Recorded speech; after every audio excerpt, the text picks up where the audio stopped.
அனைவருக்கும் வணக்கம். இந்த பதிவில் அகத்திய மகரிஷிகள் ஹயக்ரீவரை பற்றி கூறியுள்ள முக்கியமான ஒரு செய்தி, அதுவும் நாளை செவ்வாய்க்கிழமை என்ன செய்ய வேண்டும் என்று கூறியுள்ளார். அதை பற்றி பார்க்கலாம். ஓம் ஸ்ரீ கல்கி அகத்தீசாய நமோ நமக. ஸ்ரீ ஹயக்ரீவர் அஷ்டோத்திர பலாபலன்கள். ஸ்ரீ ஹயக்ரீவரின் அஷ்டோத்திர மந்திரங்களை உச்சரித்து பூஜிப்பவர்கள் மிகவும் நுண்ணிய அறிவு பெருகுவதனை காணலாம். எந்த ஒரு தெய்வமும் அருளிடாத பேரறிவினை வேதங்களின் உட்சாரமாக உருமாற்றி ஓர் உருண்டை வடிவ அணுவிற்குள் புதைத்து காத்து வருகின்றார் ஹயக்ரீவர்.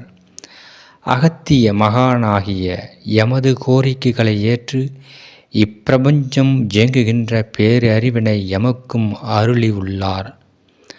ஆதி மகா சரஸ்வதி ஒருவரே ஹயக்ரீவரின் பூரண ஆற்றலை உணர்ந்தவராவார்.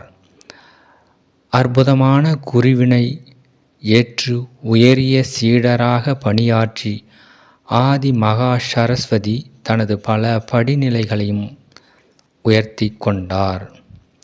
மானுடர்கள் பெரும் அறியாமையில் மூழ்கி உள்ளதினால் ஹயக்ரீவரின் மகிமைதனை அறிவதில்லை.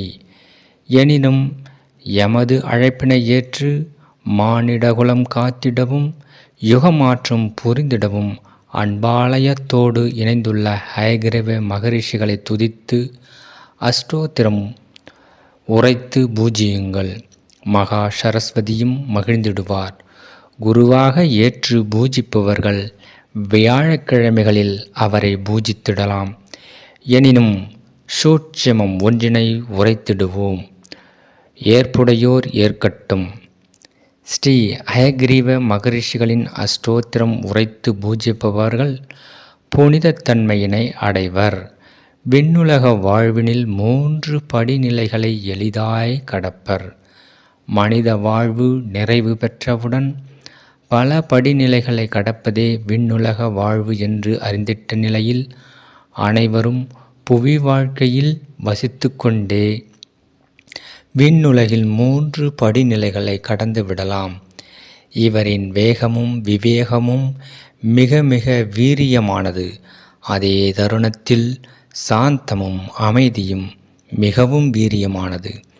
இருவேறு உச்சங்களையும் ஒரே தருணத்தில் தன்னுள் கொண்டு இயங்கும் ஓர் உயரிய ஆன்மாவே ஹயக்ரீவர்.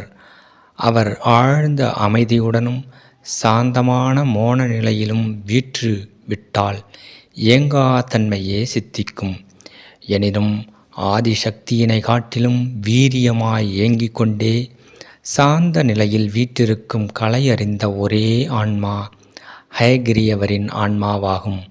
அன்பு மாணவர்களே, ஹயக்ரீவரின் சாந்த நிலையும் துரிதமான வீரிய இயக்கத்தினையும் ஒரு சேர பெற்றிட அவரது அஷ்டோத்திர நாமாவளிகளை செவ்வாய்க்கிழமை தோறும் உதிக்கின்ற குரு ஹோரையில்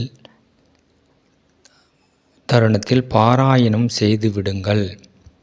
அவரது ஞானத்தை பெற தூய பசு நெய்யினால் விளக்கேற்றி தூய பசுவின் பாலினை படைத்து அருந்துங்கள். இனிப்பு சுவை கொண்ட பாலில் ஹயக்ரீவரின் கருணை உட்கலக்க வேண்டும் என்று பிரார்த்தித்து பூஜிப்பவர்கள் அதனை அறிந்திட ஹயக்ரீவரின் தன்மை உயிரினில் கலப்புறுவதனை காணலாம். பக்தியோடும் சரணாகத்துடனும் உணர்ந்து உரைத்து புண்ணியத்தை தேடுங்கள். அன்பான ஆசிகள். இதில் பாருங்கள், ஹயக்ரீவரை பற்றி அகத்திய மகரிஷிகள் சொல்லிட்டு இருக்காரு. இதை கடைபிடிப்பவர்கள் கடைபிடிக்கலாம். அதுவும் குருவாக இவர் விளங்குவதால் வியாழக்கிழமைகளை இவரை பூஜிக்கலாம்.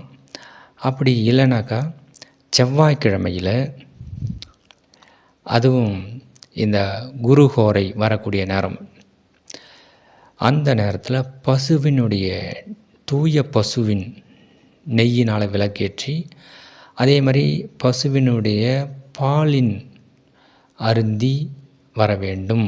அப்போ அது அருந்தும் பொழுது அவரை வேண்டி, ஹயக்ரீவர் பக்தியோடு வேண்டி உங்களுடைய அனைத்து ஞானங்களையும் கொடுங்கள் என்று வேண்டி அதை அருந்தும் பொழுது